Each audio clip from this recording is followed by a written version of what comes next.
મોક્ષમાળા શિક્ષાપાઠ 92 તત્વાબોધ ભાગ 11 વચનામૃત 5:123. પરમ કૃપાળુ દેવે ઉત્પાદ, વ્યય અને ધ્રુવનું સ્વરૂપ જે ચર્ચા હરમન જેકોબી સાથે થઈ એ વાર્તા હવે પૂર્ણ થઈ. હવે અહીંયાથી નવતત્વ સંબંધીનું જ્ઞાન આપે છે, સમજણ આપે છે, જે સર્વેને જાણવા અત્યંત જરૂરી છે. તત્વાબોધ ભાગ 11 એમાં કૃપાલદેવ કહે એમ જ નવતત્વ સંબંધી છે.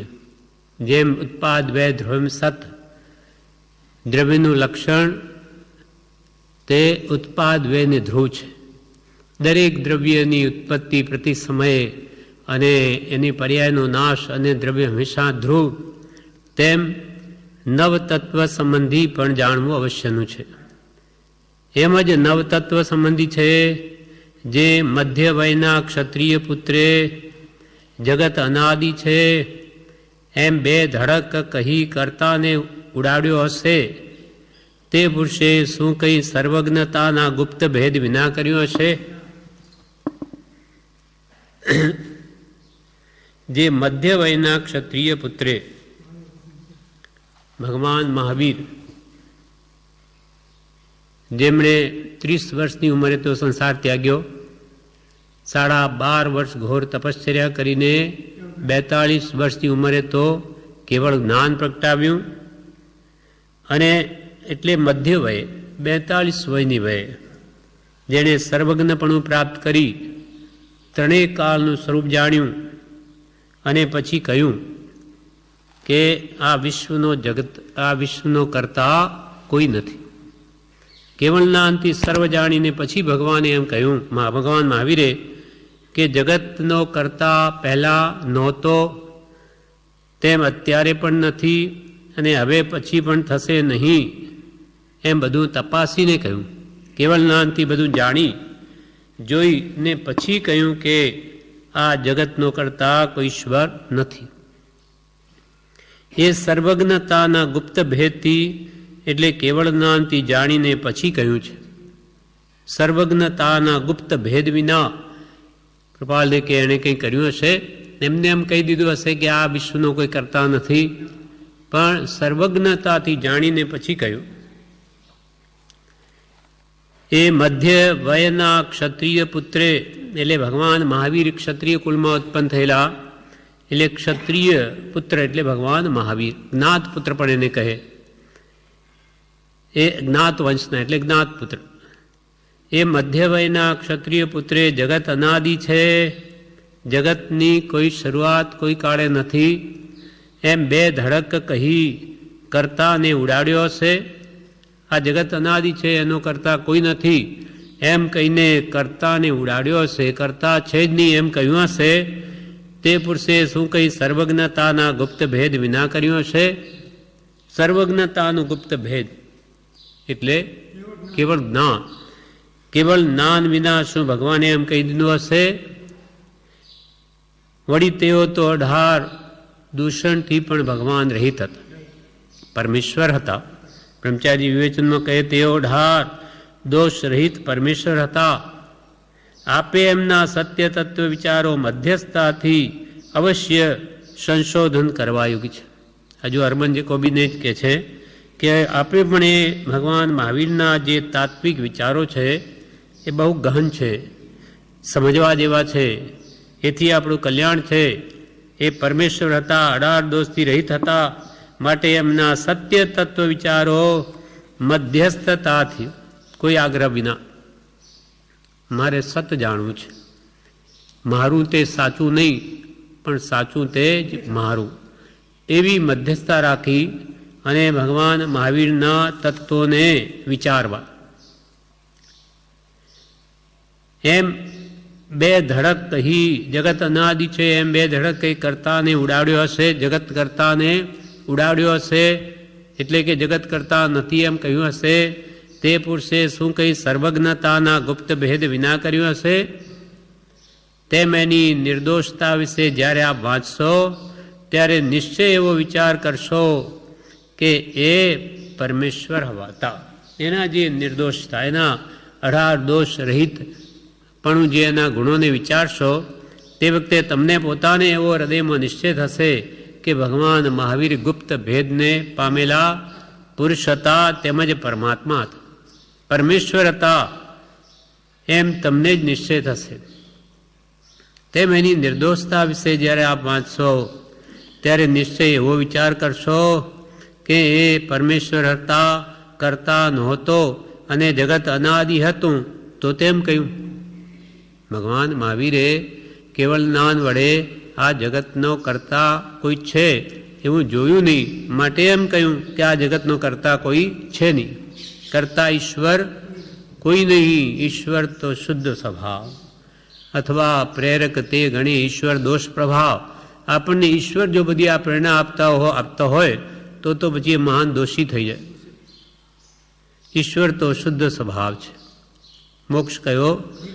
નિજ શુદ્ધતા. જેને પોતાના આત્માની સંપૂર્ણ શુદ્ધિ કરી તે જ મુક્તિને પામ્યા.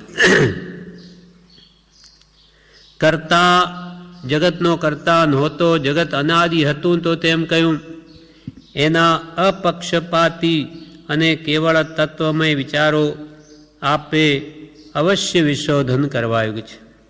આપે કે જરૂર એમના કેવળ તત્વમય, માત્ર જેમાં તત્વ જ ભર્યું છે એવા ઉત્તમ અને તેમજ અપક્ષપાતી ભગવાન મહાવીરના સિદ્ધાંતો આપે અવશ્ય વિશોધન કરવા યોગ્ય છે. જૈન દર્શનના અવર્ણવાદીઓ માત્ર જૈનને નથી જાણતા એટલે અન્યાય આપે છે. તે હું ધારું છું કે મમત્વથી અધોગતિ સેવશે. કૃપાલે કે જૈન દર્શનના અવર્ણવાદીઓ જે જૈન ધર્મની નિંદા કરે તે તો જૈનને નથી જાણતા, એના સ્વરૂપને નથી જાણતા, એના તત્વને નથી જાણ્યું એટલે અન્યાય આપે છે. તે હું ધારું છું કે મમત્વથી અધોગતિ સેવશે. મારું તે સાચું એવા મમત્વ ભાવથી જ બીજાની નિંદા કરે, બીજાના મતની. માટે કૃપાલ કે હું ધારું છું કે એવું જે પોતાના મતનું અહમપણું અને જૈન ધર્મને નાસ્તિક કહેવો એ જીવો અધોગતિને પામશે એમ હું ધારું છું. હું માનું છું કે એનું ફળ તો આવે કે જે માર્ગ સંપૂર્ણ સત્ય છે, જે મુક્તિ આપી શકે એવો સાચો માર્ગ, એને દૂષણ આપવું, એને ખોટો કહેવો અને મિથ્યા માર્ગને સત્ય કહેવો એ મિથ્યા મતનો આગ્રહ છે અને એના ફળમાં એ અધોગતિ પામે. કેમ કે એ મોટામાં મોટું પાપ છે, ઉત્સૂત્ર પ્રવૃણા છે. અને પાપ નહીં કોઈ ઉત્સૂત્ર ભાષણ જીસ્યો, ધર્મ નહીં કોઈ જગસૂત્ર સરીકો. ભગવાને જે સિદ્ધાંત અનુભવીને કહ્યા એના જેવું જગતમાં કોઈ નથી. અને એવા સિદ્ધાંતોને જ્યારે તદ્દન મિથ્યા કહેવા એ તો મહાપાપ છે. એટલે અહીંયા વિવેચનમાં પણ કહે છે આપે એમના સત્ય તત્વ વિચારો મધ્યસ્થતાથી અવશ્ય સંશોધન કરવા યોગ્ય છે. જૈનના અવર્ણવાદીઓ એટલે કે નિંદકો જૈનને સમજી શકતા નથી. પોતાનું સાચું એમ મમત્વ કરે તો અધોગતિ પામે. પોતાનું ગમે તેવું સાચું અને બીજાનું સત્ય હોય તો પણ મિથ્યા એમ કહેવાનું ફળ ભયંકર આવે. પછી થોડી બીજી વાતચીત થઈ. પ્રસંગોપાત એ તત્વ વિચારવાનું વચન લઈને સહર્ષ હું ત્યાંથી ઉઠ્યો હતો. પછી કે મેં એમની સાથે આટલી વાતચીત કરી અને આ મેળાપનો વખત પૂરો થતાં કૃપાળદેવે કહ્યું કે આ પ્રસંગ મેળવી, અવસર મેળવી અને એ સત્ય તત્વોનો જરૂર વિચાર કરજો, ખૂબ ઊંડાણથી વિચારજો કે ભગવાનના સિદ્ધાંતો કેવા સત્યતાથી ભરેલા છે. એમ એ તત્વ વિચારવાનું વચન લઈને કૃપાલ કે હું સહર ત્યાંથી જવા ઊભો થયો અને વિદ્વાને પણ હા કહી. એમનું આવી રીતે વચન લઈને પછી કે હું ઉઠ્યો કે તમે વિચારશો જરૂર?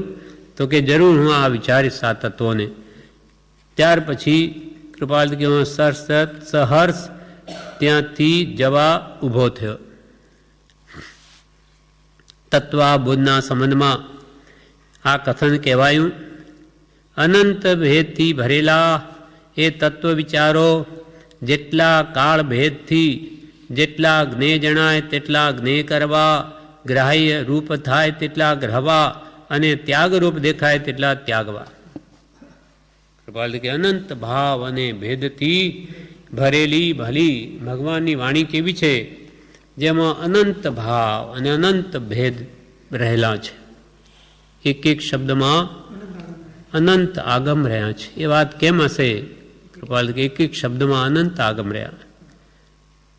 કેમ કે આની વાણી નય નિક્ષેપ પ્રમાણથી છે, એટલે મુખ્ય 7 નય છે, પછી એના 700 ભેદ છે, અને આમ તો અનંત ભેદ છે. અનંત અનંત ભાવ અને ભેદથી ભરેલી ભલી ભલી બધાનું કલ્યાણ કરે એવી અનંત અનંત ભાવ ભેદથી ભરેલી ભલી અનંત અનંત નય નિક્ષેપે વ્યાખ્યાની છે. અનંત અનંત નય 7 નય, પછી 700 નય, પછી જેટલી વાણી એટલા નયના પ્રકાર અનંત નય. અને નિક્ષેપથી ભરેલી નય અનંત અનંત નય નિક્ષેપે પ્રમાણી છે, પ્રમાણભૂત છે. આમ નહીં કે ઈશ્વરની લીલા અને આપણે ન કરી શકીએ, એ તો ઈશ્વર જ જાણે. ઈશ્વરની માયા આપણને ખબર ન પડે માટે આપણે માની લેવું, એમ નથી. જૈન દર્શન એમ નથી કહેતું, એ તો પુરવાર કરી બતાવે ને. નિક્ષેપ પ્રમાણ દ્રષ્ટાંતથી પણ વાત સમજાવી. સત્ય છે કે નહીં? પ્રમાણભૂત છે, પ્રમાણી છે. સકલ જગત હિતકારિણી હારિણી મોહ તારિણી ભવાબ્દી મોક્ષચારિણી પ્રમાણી છે. સકલ જગત હિતકારિણી, સકલ વિશ્વનું કલ્યાણ કરી શકે. પછી ભલે તે તિર્યંચ હોય, નારકી હોય, એને પણ ભગવાનના સિદ્ધાંતો જો સ્મૃતિમાં આવી જાય, નરકમાં પણ સમ્યક દર્શન પામ્યા છે, તિર્યંચો પણ પામ્યા છે. સકલ જગત હિતકારિણી દેવો પણ પામે છે, મનુષ્યો પણ પામે. સકલ જગત હિતકારિણી હારિણી મોહ, મહામોહ તે દર્શન મોહ છે, એને પણ હરનાર ભગવાનની જ વાણી છે. ભગવાનના ઉપદેશથી જ આપણો અનાદિનું મિથ્યાત્વ અથવા દર્શન મોહ વિપરીત માન્યતા કહો એ બધી ટળે છે. તો એનું પણ કારણ ભગવાનની જ વાણી છે, જીનેશ્વરની વાણી. સકળ જગત હિતકારિણી હારિણી મોહ, અને મોહ જેનો ગયો, દર્શન મોહ ગયો તો સમ્યક દર્શન થયું, અને ચારિત્ર મોહ ગયો તો કેવળ જ્ઞાન થયું. તો કેવળ જ્ઞાનનું પણ કારણ ભગવાનની વાણી. સકળ જગત હિતકારિણી હારિણી મોહ તારિણી ભવાબ્દી. ભવ એટલે સંસાર, અબ્દી એટલે સમુદ્ર. સંસારરૂપી સમુદ્રથી તારનારી. આપણે અનાદિકાલથી આ સંસારમાં જ ડૂબકા ખાઈ રહ્યા છે, એટલે એમાંથી આપણને પાર ઉતારે સંસાર, 4 ગતિરૂપ સંસારના દુઃખોથી. તારિણી ભવાબ્દી મોક્ષચારિણી, મોક્ષમાં ચર્યા કરાવે, મોક્ષ માર્ગમાં. મોક્ષચારિણી હારિણી મોહ તારિણી ભવાબ્દી મોક્ષચારિણી પ્રમાણી છે, પ્રમાણભૂત છે. ઉપમા આપ્યાની જેને તમારા ખબીતે વ્યર્થ આપવાથી નિજ મતી મપાઈ મેં માની છે. ઉપમા આપવાની ભગવાનની વાણીને તું શું ઉપમા આપી શકે? એના આગળ તારો એકડોય મંડાયો નથી, અને તું ભગવાનના અનંત ભાવ અને ભેદથી ભરેલી વાણીને શું માપી શકે, શું ઉપમા આપી શકે? એને ઉપમા આપવા જેવી આ જગતમાં કોઈ વસ્તુ જ નથી. કોને ઉપમા આપે? તારી બુદ્ધિ જ ન પહોંચે ત્યાં સુધી. ઉપમા આપ્યાની જેને તમા એટલે ઈચ્છા રાખવી તે વ્યર્થ. અને કંઈ પણ ઉપમા તે જો આપી દીધી તો તારી બુદ્ધિનું માપ નીકળશે, એની વાણીનું નહીં. એની વાણી તો અનંત ભાવ. તારી બુદ્ધિ કે ભાઈ અહીંયા સુધી તું સમજી શક્યો એટલે એટલી ઉપમા આપી, તારી બુદ્ધિ મપાશે, પણ ભગવાનની વાણીનું માપ કદી ન નીકળે. ઉપમા આપ્યાની જેને તમારા કવિતે વ્યર્થ આપવાથી નિજ મતી મપાઈ મેં માની છે. કૃપા મેં તો એમ માન્યું તું જો ઉપમા ભગવાનની વાણીને આપીશ તો તારી બુદ્ધિનું માપ નીકળશે, ભગવાનની વાણીનું નહીં. અહો રાજ ચંદ્ર બાલ ખ્યાલ નથી પામતાએ, જીનેશ્વર તણી વાણી જાણી તેને જાણી છે. અહો અહો, કૃપાલદેવને આશ્ચર્ય થાય કે આ કઈ વાણી છે કે અનંત દુઃખથી છોડાવીને સર્વકાલને માટે જીવને અનંત સુખમાં મૂકી દે. આ કેવી ભગવાનની વાણી, 35 ગુણયુક્ત કે જેની વાણી સર્વ જીવો જાનવરો પણ બધા પોતપોતાની ભાષામાં સમજી શકે. એ અહો આશ્ચર્યકારક, અહો રાજચંદ્ર, બાળ એટલે અજ્ઞાની જીવો ખ્યાલ નથી પામતા. તમને આ વાણીનો કંઈ ખ્યાલ નથી આવતો કે ભગવાને શું કહ્યું? અહો રાજચંદ્ર બાળ ખ્યાલ નથી પામતા એ, જીનેશ્વર તણી વાણી જાણી તેને જાણી છે. ભગવાન જીનેશ્વરની વાણી તો જેને જાણી તેને જ જાણી. ભગવાન મહાવીરનું હૃદય કોણ જાણે? તો કે કૃપાલદેવ જેવા જ્ઞાની પુરુષ જાણે.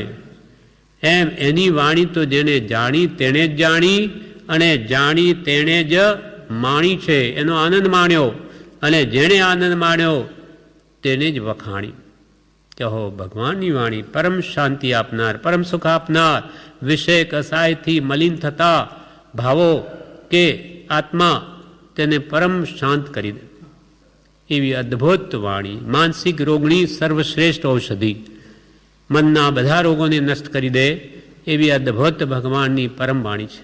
એટલે કે જે બોધ બળે ભવતરીએ, ભગવાનના બોધથી આ સંસાર સમુદ્ર તરી શકાય છે. સમ્યક દર્શનનું મુખ્ય કારણ શું છે? સદગુરુનો બોધ. હણે બોધ વિતરાગતા અચૂક ઉપાયામ કર્મોની ભેદ બે દર્શન ચારિત્ર નામ. આ દર્શન મોને ચારિત્ર મો, દર્શન માટે મિથ્યાત્વ, એને હણવાનો સર્વશ્રેષ્ઠ ઉપાય અચૂક ઉપાય બોધ. બોધ એટલે જ્ઞાની પુરુષનો ઉપદેશ.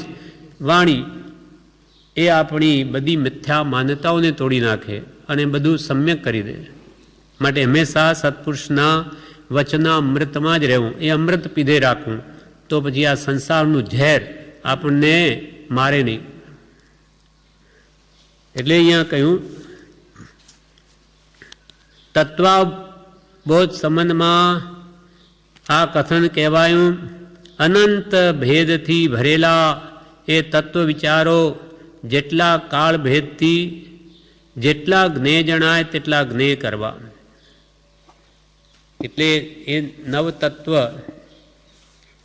અનંત ભેદથી ભરેલા એ ભગવાનના અપક્ષપાતી અને તત્વમય વિચારો આ કાળની અપેક્ષાએ જેટલા મળી આવે તેટલા હે જ્ઞેય ઉપાધિ રૂપે વિચારવા. કે ભાઈ આ ભગવાનની વાણી આપણે વાંચી તો આમાં ત્યાગવા યોગ્ય શું આવ્યું? ક્રોધની વાત આવી, માનની કે કશાયની કે રાગદ્વેષની, એ તો છોડવા યોગ્ય છે. અથવા ક્ષમા, આર્જવ, માર્જવ, સત્ય, સો, સંયમ, તપ, ત્યાગ, આકિંજન, બ્રહ્મચર્ય વગેરે ઉત્તમ ગુણો સંબંધી દયા, શાંતિ, સમતા, ક્ષમા, આવી કઈ વાતો આવી તો આ ગ્રહણ કરવા યોગ્ય છે, અમારે જીવનમાં ઉતારવા યોગ્ય છે. એમ જે જે ગ્રહણ કરવા યોગ્ય હોય તેને ગ્રહણ કરવું. કાળ ભેદથી, એટલે કાળ ભયંકર છે, એમાં ઉત્તમ શાસ્ત્રો મળવા જ દુર્લભ છે. પણ જેટલા આપણા પુણ્ય વડે મળી આવે તે એમાં એને પછી જ્ઞેય, હે અને ઉપાધિ રૂપે વિચારવા. ગ્રહણ કરવા એ ગ્રહણ કરવું, ત્યાગવા યોગને ત્યાગવું, અને જ્ઞેય તો બધું જ છે, જાણવા યોગ્ય તો બધું. ત્યાગવું હોય એને પણ જાણવું, અને ગ્રહણ કરવું હોય તેને પણ જાણવું. તત્વ પછી આગળ કૃપાલદેવ કે એ તત્વોને જે યથાર્થ જાણે છે તે અનંત ચતુષ્ટયથી વિરાજમાન થાય છે. એ હું સત્યતાથી કહું છું. એ નવ તત્વના નામ મૂકવામાં પણ અર્ધું સૂચવન મોક્ષની નિકટતાનું જણાય છે. એ તત્વોને જે યથાર્થ જાણે છે, યથાર્થ જેમ છે તેમ, ભગવાને જેમ કહ્યું તેમ, જે જીવે તત્વોના સ્વરૂપને જાણે તેને સમ્યક દર્શન થાય, સંકિત થાય.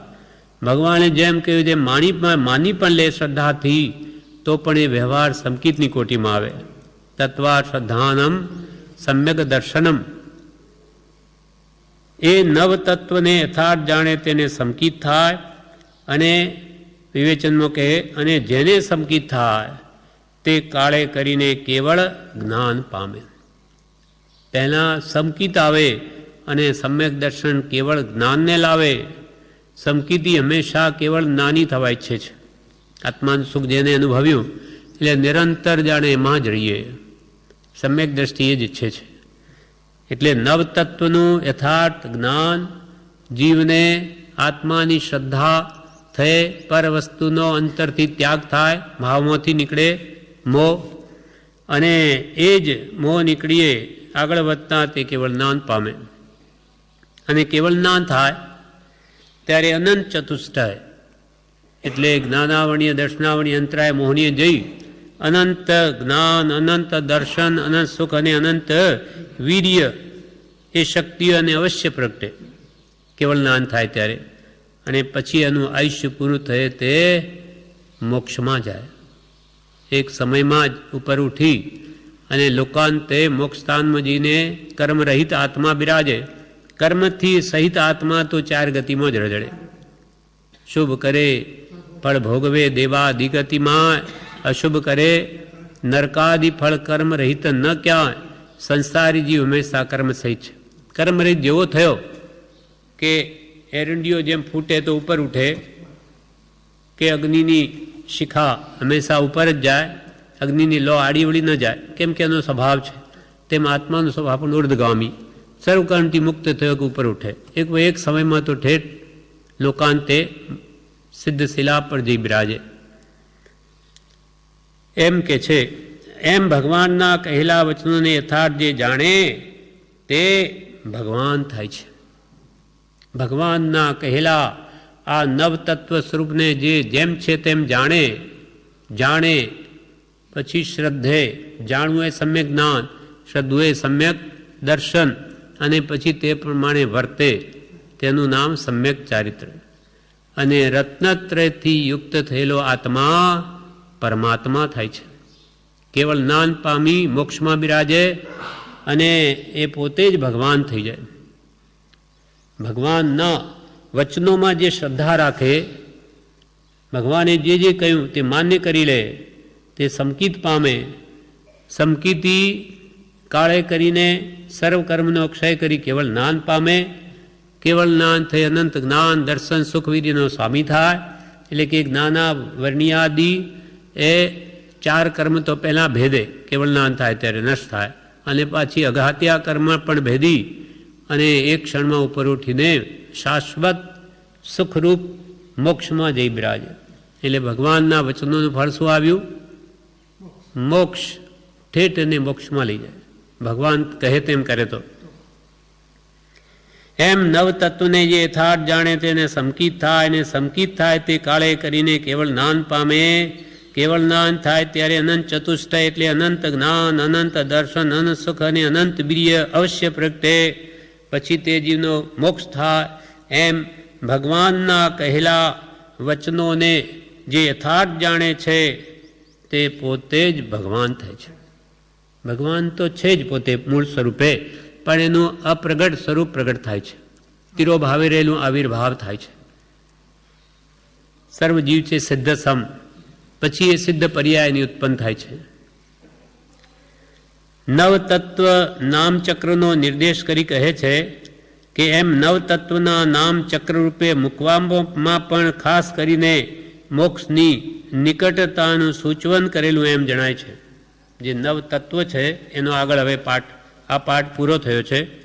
આગળના પાઠમાં નવતત્વ આમ ચક્રમાં મૂક્યા છે, ચક્ર બનાવી. તો કે છે કે એ ચક્ર પણ એવું છે કે નવતત્વના નામ ચક્રમાં ગોળાકારે મૂકવામાં પણ અર્ધું સૂચવન મોક્ષની નિકટતાનું જણાય છે. હા, જીવ પહેલો છે, પહેલો જીવ આવે એમ બધા તત્વો આવે, છેલ્લો મોક્ષ આવે. એટલે આમ ચક્ર જ્યારે ભેગું થઈને પાછું પૂરું થાય કે પહેલો જીવ ને છેલ્લો મોક્ષ, એટલે જીવને મોક્ષ બે નિકટ આવી જાય છે. એમ કે આમાં મૂકવામાં પણ આ સૂચવન કે જણાય છે. જીવનનું મોક્ષ બે નજીક છે, પણ ક્યારે? જ્ઞાન કરે તો, એ સંબંધી પુરુષાર્થ કરે તો.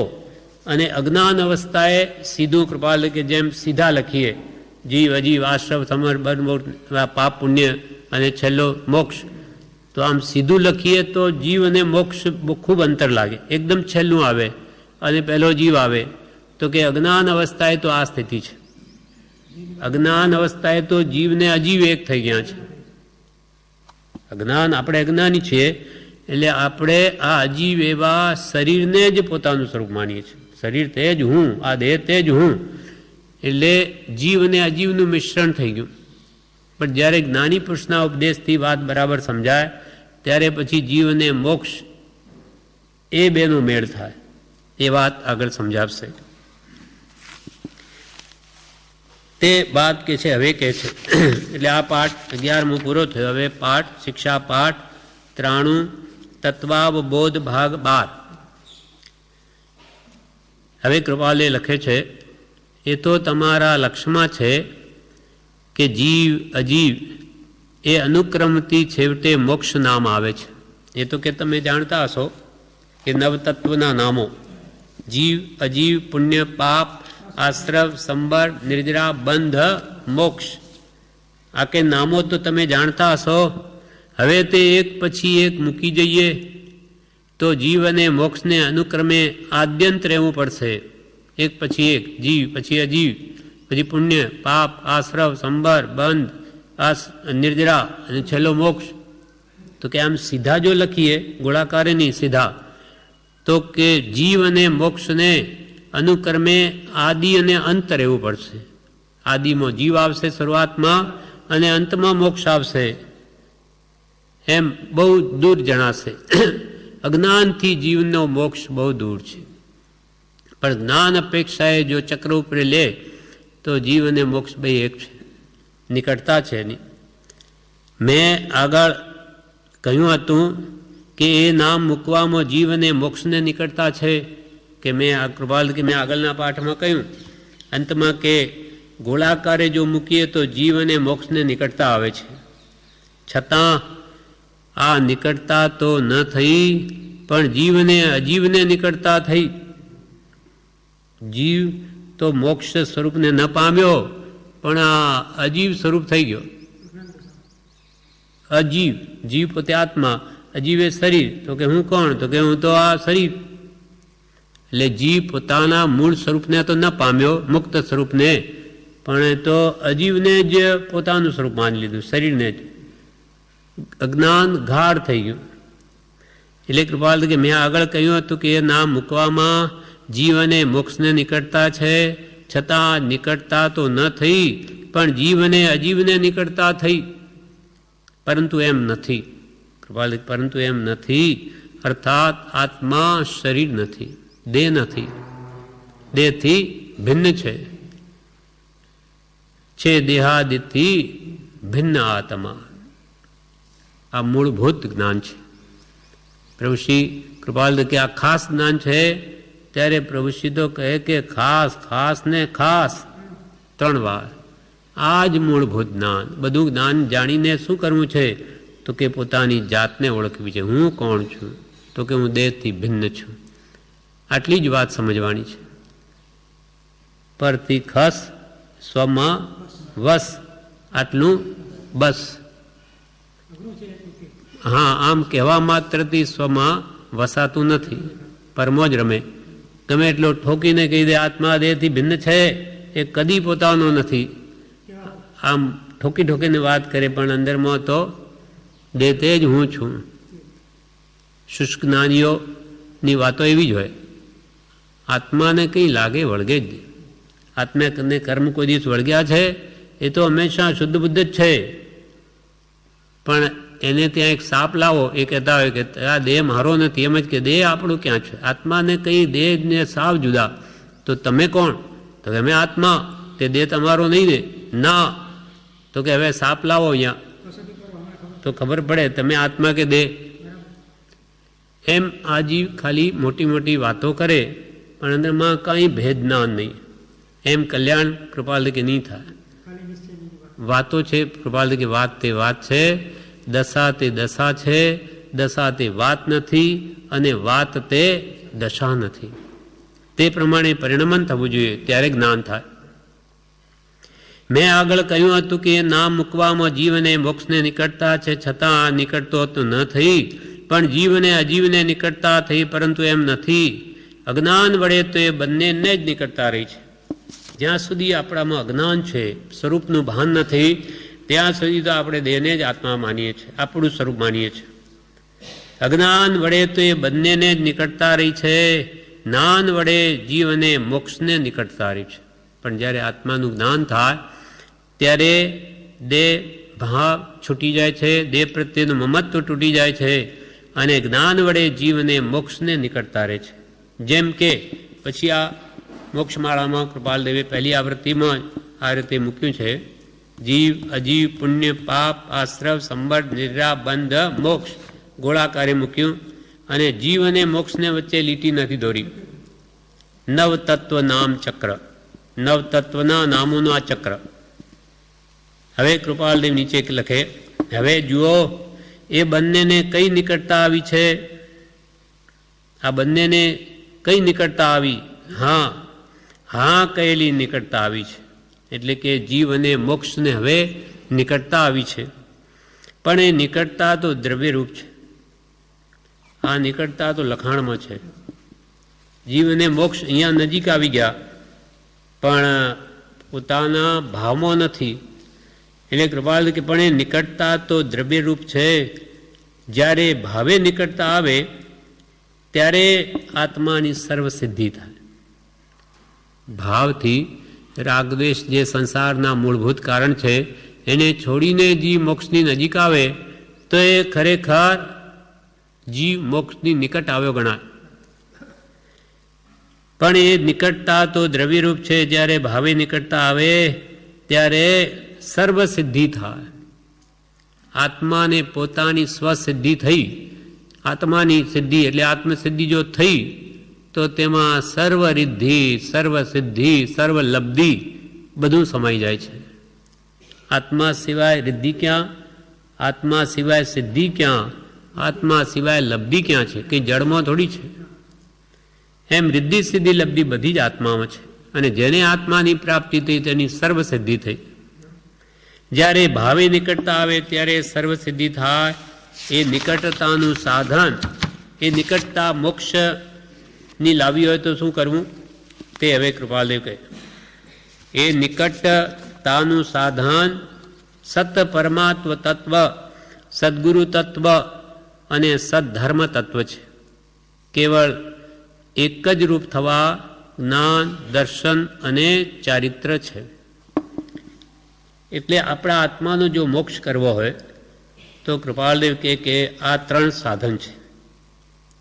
સત પરમાત્મ તત્વ, સાચા દેવ અને સદગુરુ તત્વ. આ ત્રણ તત્વ, ત્રણ રત્ન મુજબ આપો અવિચલ સ્નેહ. આપણે રોજે સવારમાં ચૈત્યવંદનમાં બોલીએ છીએ. ત્રણ તત્વ, સતદેવ, સદગુરુ અને સદ્ધર્મ. હે ભગવાન, એની મને ભાવ પ્રાપ્તિ હોજો. કેમ કે આ ત્રણેય તત્વ મોક્ષ પ્રાપ્તિના સાધન છે. સાચા દેવ અઢાર દૂષણ રહિત અને સાચા ગુરુ નિર્ગ્રંથ, સાચો ધર્મ અહિંસા પરમો ધર્મ, એ સાતા દેવ ગુરુ ધર્મની શ્રદ્ધામાં સમકિત છે. અર્થાત એમના પ્રત્યે આપણને શ્રદ્ધા આવે તો એ જે કહેમ આપણે કરીશું તો આપણે સતમાર્ગે આગળ વધીશું. એટલે આ તો થયા ત્રણ તત્વ મોક્ષના સાધનરૂપ. અને સાધ્ય શું છે?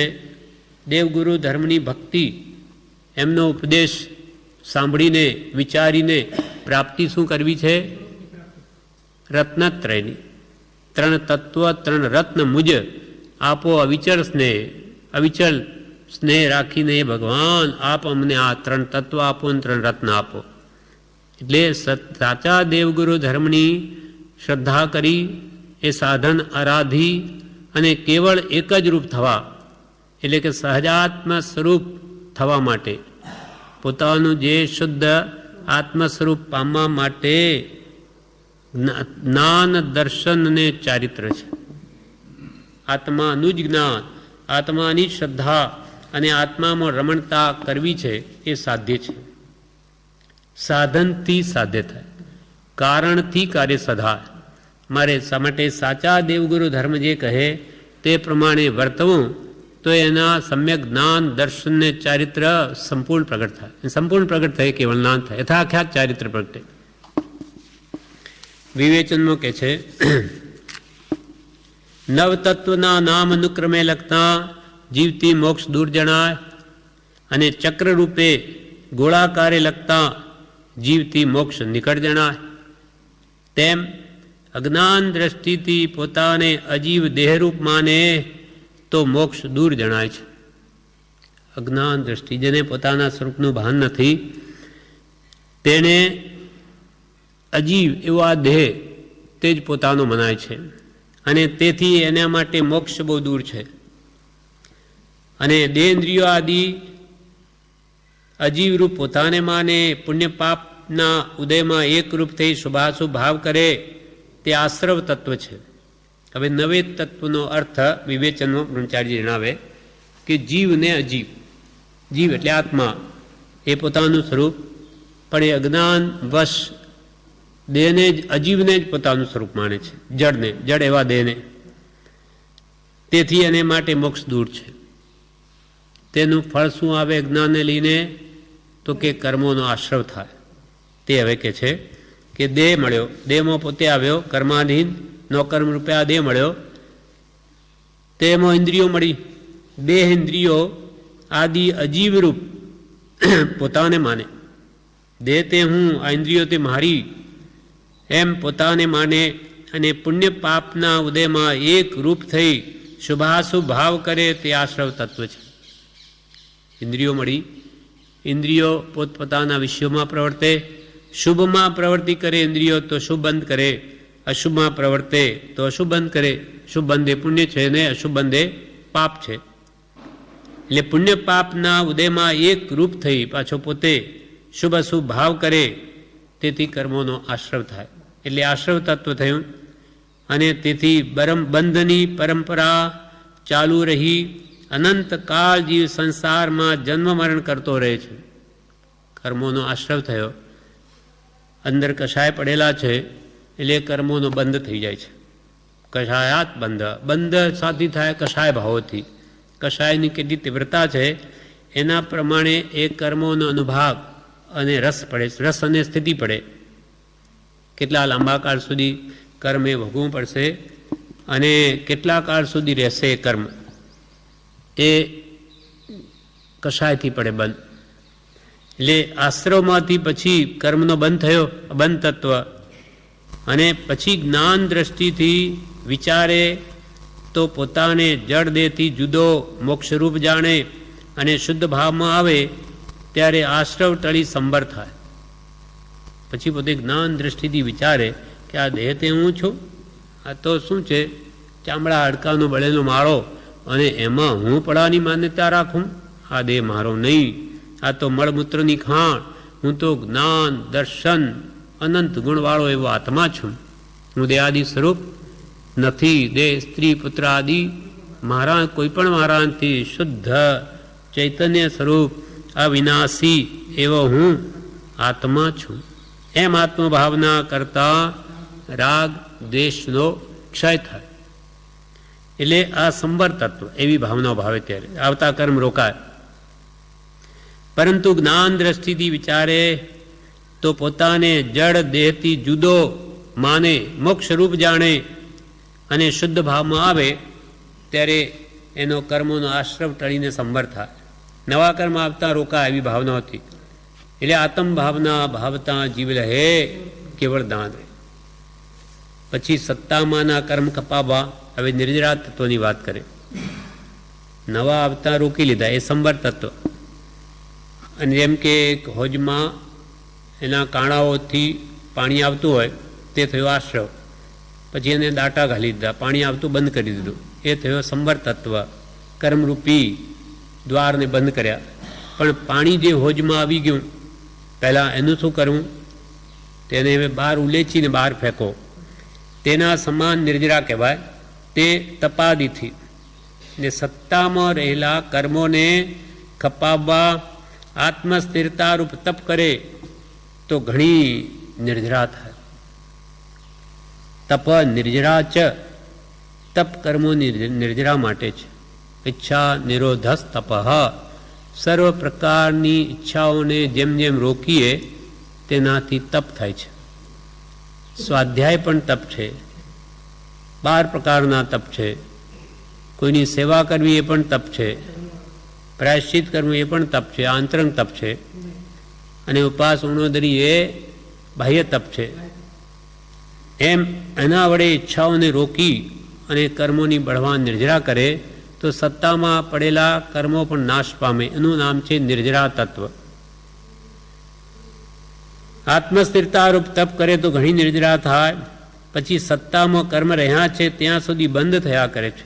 હજુ સત્તામાં આપણા રાગદ્વેષ રહ્યા એટલે કોઈ પણ નિમિત્ત બને કે આપણને રાગદ્વેષ થઈ આવે. કર્મ અંદર પડેલા છે, પ્રતિ સમય ઉદયમાં આવી રહ્યા, એટલે જીવ અજ્ઞાન અવસ્થામાં છે તો પાછા નવા કર્મ બાંધ્યા કરે છે. એટલે સત્તામાં કર્મ રહ્યા છે ત્યાં સુધી નવીન કર્મનો પણ બંધ થયા કરે છે, કેમ કે પોતે તેમાં ભળી જાય છે. તેથી મોહનીય પ્રકૃતિઓનો ઉપશમ ક્ષોપશમ કરતા છેવટે ક્ષય કરે ત્યારે કેવળ જ્ઞાન પ્રગટે. મોહનીય કર્મ આત્મજ્ઞાન થયા સિવાય ના બને. ના, પણ આપણે આત્મજ્ઞાન પહેલાં પણ કરવું તો પડશે, કેમ કે આ કશાય ભાવો ઘટાડવા પડશે, આ દર્શન મોહને પણ મંદ ઉપશમ કરવો પડશે. એના વગર તો જ્ઞાન જ ન થાય. એમને આશ્રય બંધન આપણે ઘરમાં જ્યારે રહે ત્યારે ના, બરોબર, સંપૂર્ણ તમારું કેવું બરોબર. અમુક અપેક્ષાએ સંપૂર્ણ નિર્જરા કે સંપૂર્ણ સંબર ત્યારે જ થાય. આપણે પુણ્યાનુબંધી પુણ્ય થાય. આપણે અહીંયા ભક્તિ કરીએ, નિર્જરા આપણી કેવી? અશુભ ભાવોની બળવાન નિર્જરા અને શુભ ભાવનો બંધ છે. પણ શુદ્ધના લક્ષે જો ભક્તિ સત્સંગ સ્વાધ્યાય સ્મરણ હોય તો એને પુણ્યાનુબંધી પુણ્યનો બંધ થાય. એ આગળ જતાં જ્ઞાની પુરુષનો યોગ મેળવે, ત્યાં વિશેષ પુરુષાર્થ આપણો સ્ફુરે, એ જ વસ્તુ ગમે. એટલે એમ કરતાં એ ઉત્તમ નિમિત્તોનો યોગ મળે ને આગળ વધે, ને પછી આત્મા ખૂબ બળવાન થઈ અને જ્ઞાન પ્રાપ્તિ થાય ત્યારે ખરેખર એને સંવર થાય છે. ઉપાય આ જ છે. આપણે એમ કે આપણાથી તો આ બધું નહીં થાય તો પછી જ્ઞાન જ ન થાય કોઈ દિવસ. એટલે આપણે પુરુષાર્થ તો એ જ જારી રાખવાનો. આપણે એમ કરતાં કરતાં ભલે ને પુણ્યાનુબંધી પુણ્ય બાંધ, પુણ્ય બાંધવાની ઈચ્છા નથી કરવું, જવું છે શુદ્ધ ભાવમાં જ. પણ હવે શુભમાં જો ન રહીએ તો પછી અશુભ જ હાથ મારે. 3 ભાવ છે, અશુભ, શુભ અને શુદ્ધ. હવે શુદ્ધ ભાવ આપણે જાણ્યો નથી, જે જ્ઞાનીઓને હોય, અને અશુભ અને શુભ આપણે છે. હવે આપણે જો શુભને પણ જો હે કહી દઈએ કે આ સોનાની બેડી, તો પછી લોખંડની બેડી જ રહે આપણા હાથમાં, અને એનું ફળ પછી દુર્ગતિ જ આવે. સારા મનુષ્ય દેવના ભાવ પણ ન મળે તો એ આરાધના ક્યાં કરે? એટલે કે છે શુભ પ્રવૃત્તિ. શું કે પ્રભુ કરવાનું છે? શું? શુદ્ધના લક્ષ્ય શુભમાં કાળ કાઢવાનો છે. જવું છે શુદ્ધમાં, પણ આજે જઈ શકતો નથી. માટે ભક્તિ સ્વાધ્યાયમાં મનને રોકી અને આત્માની શુદ્ધિ કરવાનો પ્રયત્ન કરવો, તો કાળે કરીને અભ્યાસ એને આગળ પણ એ જ ગમશે. એટલે કે છે મોહની પ્રકૃતિઓને હવે ઉપશમાવું. કેમ કે 7 પ્રકૃતિઓ, અનંતાનુમતિ, ક્રોધમાન, માયાલોભ અને દર્શન મોહનીની 3, મિથ્યાત્મની, મિશ્ર મોહની, સંકિત મોહની, એનો ઉપશમ ક્ષોપશમ કે ક્ષય નહીં થાય ત્યાં સુધી તો સમ્યક દર્શન જ ન થાય. એટલે આપણે હવે શું કરવાનું? કશાયો ઘટાડવાનું. મુખ્ય કામ જ્ઞાનીઓ કે તારે આ કરવાનું. ક્રોધમાન માયાલોભને ઘટાડવાના, ઈચ્છાઓ ઘટાડવાની અને મિથ્યા માન્યતાઓ તોડવાની. હું આત્મા જ છું, સહજાત્મ સ્વરૂપ જ છું, આ બધું કર્મનું સ્વરૂપ છે, મારું નહીં. એવી જે આત્મભાવના આપણા માટે એ સમ્યક દર્શનનું કારણ થાય. પહેલાં આ વ્યવહાર સંકિત થયું. ભગવાન કે માને 6 પદની શ્રદ્ધા એ કાળે કરીને આત્મજ્ઞાન પમાડે, અને આત્મજ્ઞાન થયે તો પછી ગાડી પાટા પર આવી ગઈ, પછી એની મેરે દોડે. પહેલાં જોર પડે, કેમ કે એના આદિની મિથ્યા માન્યતાઓ ઘણી ઘર કરેલી છે. એ સત્પુરુષના બોધે જો સમ્યક થઈ જાય તો બધું સવણું થઈ જાય. એટલે ઋષિકેન પ્રભુ નાચી કૂદીને એક શ્રદ્ધા કરી લો. એન કેન પ્રકારેણ આ 6 પદની શ્રદ્ધા કરી લો, કેમ કે એની શ્રદ્ધામાં સમ્યક દર્શન રહેલું છે. તેથી મોહનીય પ્રકૃતિનો ઉપશમ ક્ષોપશમ કરતા છેવટે મોહનીય કર્મનો ક્ષય કરે ત્યારે કેવળ જ્ઞાન પ્રગટે. પછી એક શાતા વેદની કર્મંદા એટલે 10મા ગુણસ્થાનના અંતે મોહનીય કર્મ સૂક્ષ્મ સાંપ્રદાય નામનો લોભ નાશ પામે એટલે મોક્ષીણ થતાં જો 11માને સ્પર્શે તો ત્યાં શાતા વેદનીનો જે એક બંધ હોય છે એ કરીને નીચે પડે ઉપશમ શ્રેણી, અને જો ક્ષપક શ્રેણી માંડે તો 10મા સીધો 12મામાં જ આવે અને 12માના અંતે કેવળ જ્ઞાન પ્રગટાવે અને 13મામાં જતો રહે સહયોગી કેવડી. પછી એક સાતા વેદની બંધાય તેનો 13મા ગુણસ્થાનને અંતે સંવાર અથવા બંધ વિચ્યુતિ થતા જ મોક્ષ પામે. 13માના અંતે બધા કર્મોની પ્રકૃતિઓ નો બંધ થવાનો બંધ થઈ જાય, કેમ કે હવે 14મા ગુણસ્થાનમાં આવે ત્યાં તો પછી જે કંઈ શેષ પ્રકૃતિઓ રહી છે તે આ શરીરથી આ રૂપ 5 અક્ષર બોલીએ તેટલો સમય દેહથી નાળિયેરના ગોળાની જેમ જુદો રહી અને સર્વ પ્રકૃતિઓને કપાવી એક સમયમાં તો આત્મા ઉપર ઉઠે છે. એટલે અહીંયા કહે છે પણ તેનો 13મા ગુણસ્થાન કે ના અંતે સંબર અથવા બંધ વિચ્છિત થતાં જે મોક્ષ પામે એમ જીવ અને મોક્ષની દ્રવ્ય નિકટતા ઉપરથી ભાવ નિકટતા કરે ત્યારે સર્વસિદ્ધિ થાય. કૃપાલદેવે કહ્યું કે ભાઈ અહીંયા દોરી તો લીધું આપણે કે જો આ જીવને આ મોક્ષ જો નજીક આવી ગયા, પણ અહીંયા દોરવાથી આપણા આત્માનું કલ્યાણ નથી. આ તો બતાવ્યું કે ભાઈ જો તમે આમ કરો તો મોક્ષની નજીક આવો. અહીંયા બ્રહ્મચારીજી આટલું સમજાવ્યું કે આમ એક પછી એક પુરુષાર્થ કરતાં સંકિત પામે, આશ્રવ અને બંધ કરીને સંવર કરે, કર્મો જે રહેલા છે એને નિર્જરાવે તો કેવળ જ્ઞાન પામે, અને કેવળ જ્ઞાન થયે પછી આત્મા મોક્ષની નિકટ આવ્યો ગણાય. આ ભાવ નિકટતા એમ જીવ અને મોક્ષની દ્રવ્ય નિકટતા ઉપરથી ભાવ નિકટતા કરે ત્યારે સર્વસિદ્ધિ થાય. અજ્ઞાન દશામાં મોક્ષ દૂર છે, જ્ઞાન થયા પછી મોક્ષ નિકટ જણાય છે. જ્યાં સુધી આપણને અજ્ઞાન છે, મિથ્યાત્વ છે, દર્શનમાં બળવાન છે, ત્યાં સુધી તો મોક્ષ દૂર છે. પણ વિપરીત માન્યતાઓને બધી ભેદી નાખી અને આત્માને જ આત્મા માની, પરને પર માની, સહજાત્મ સ્વરૂપ મેં હું છું એમ આત્મભાવના ભાવીને પહેલાં શ્રદ્ધા રૂપે માન્ય કરે. મને ખબર નથી, મારા ગુરુએ જેવો આત્મા જોયો જાણ્યો તેવો આત્મા છું એમ આત્મભાવના કરીને કાળે કરીને જો જ્ઞાન પ્રગટાવે તો પછી મોક્ષ સાવ નિકટ છે. જ્ઞાન થયું કે મોક્ષ સાવ નિકટ, અજ્ઞાન છે ત્યાં સુધી મોક્ષ બહુ દૂર. જ્ઞાન દ્રષ્ટિથી વિચારે તો જીવ પોતાને દેહરૂપ નહીં પણ મોક્ષરૂપ માને. જ્ઞાન દ્રષ્ટિથી વિચારે, સમ્યક જ્ઞાન, સાચી સમજણ જ્ઞાની પુરુષે જે આપી તેના આધારે વિચારે. આપણને તો આ દેહ જ દેખાય, પણ એમાં કેવી રીતે આત્મ સ્વરૂપ છે, આત્માના લક્ષણો જ્ઞાન દર્શનમય, શરીરના લક્ષણો કે ગુણો તે રૂપ રસ ગંધ સ્પર્શ, આવું બધું ભેદ પાડે કે આ મારું, આ પરાયું. એમ જ્ઞાન દ્રષ્ટિથી વિચારે તો જીવ પોતાને દેહરૂપ નહીં પણ મોક્ષરૂપ માને. તેથી છૂટવા માંડે. તેમ થવા પ્રથમ સદગુરુ મળવા જોઈએ. સત્પુરુષ મળે ને તો એ આ દેહથી ભિન્ન એવા આત્માની ભાવના જણાવે.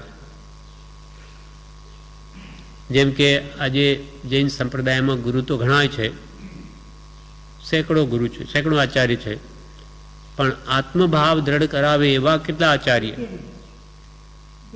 તો કે જે ઘણા એમ કે છે કે આત્માની વાત તો અમને કંઈ જાણવામાં જ મળતી નથી, એ તો આત્મજ્ઞાની પાસે જ હોય.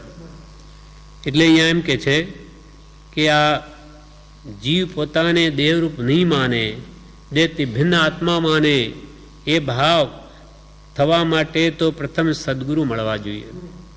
જેને ભેદજ્ઞાન થયું એવા માર્ગને પામેલો જ માર્ગને પમાડશે. જેને ભેદજ્ઞાન થયું એ ભેદજ્ઞાનનો ઉપાય બતાવશે. એટલે પ્રથમ સદગુરુ મળવા જોઈએ.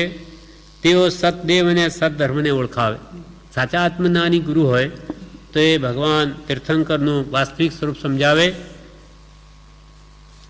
જેમ કૃપાલદેવે આત્મસિદ્ધિમાં કહ્યું કે ભગવાનની મૂર્તિ કે એમના સમસરણાદિ રિદ્ધિ વર્ણન સમજે જીનનું રોકી રહે નિજ બુદ્ધિ. ભગવાન, અરે ભગવાન તો બાર અતિશય, એમને તો ચામર ધારી હોય ને એ તો સિંહાસન પર બેસે ને એની તો શું રિદ્ધિ ને સમસરણાદિ, આ કંઈ ભગવાનનું સ્વરૂપ છે? આ તો દેવકૃત ભક્તિ છે.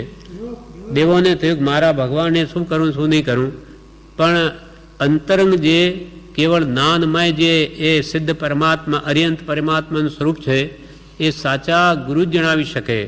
એ અંતરંગ આત્મલક્ષ કરાવે, બાહ્યની રિદ્ધિ પર નહીં. પણ સદગુરુ ન હોય તો બહારનું સ્વરૂપ બતાવે.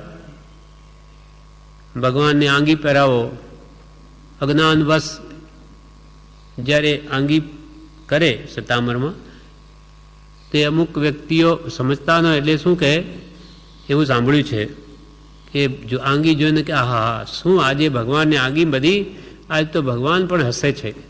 હા, કે ભગવાને શું આન છે કે અમને કેવા કપડાં પહેરાવે. કેટલી અજ્ઞાનતા છે કે ભગવાન વિતરાગ છે, તમે આંગી પહેરાવો એથી રાજી થાય. દિવસે દિવસે એનું સ્વરૂપ ક્યાં સુધી ગયું કે હવે ભગવાનને પાઘડી પહેરાવે, માણસ પહેરે એવું, એમ શૃંગારનું સ્વરૂપ પકડ્યું છે. વચ્ચે શૃંગાર ધર્મ પ્રરૂપે વલ્લભાચાર્ય એટલે લોકો તે તરફ ખેંચાવા લાગ્યા. એટલે આચાર્ય કહી ભાઈ પરધર્મો નહીં જાઓ, તમે ભગવાનને જ કરો એવું, બીજે નહીં. પણ આખું સ્વરૂપ શૃંગાર રૂપ પકડે છે જે હોય તે. પણ આપણે એમાંથી સ્વરૂપ જોવાનું કે ભગવાન તો શુદ્ધ આત્મ સ્વરૂપ છે. એ ગમે તેવી એમની અવસ્થા હોય પણ એ ધર્મ ના કહેવાય. પણ હવે આજે કાળ એવો થઈ ગયો કે બધો મોટો ભાગ આમાં છે, એટલે એનો જો નિષેધ કરે તો ઊભા જ ન રહે જીવો.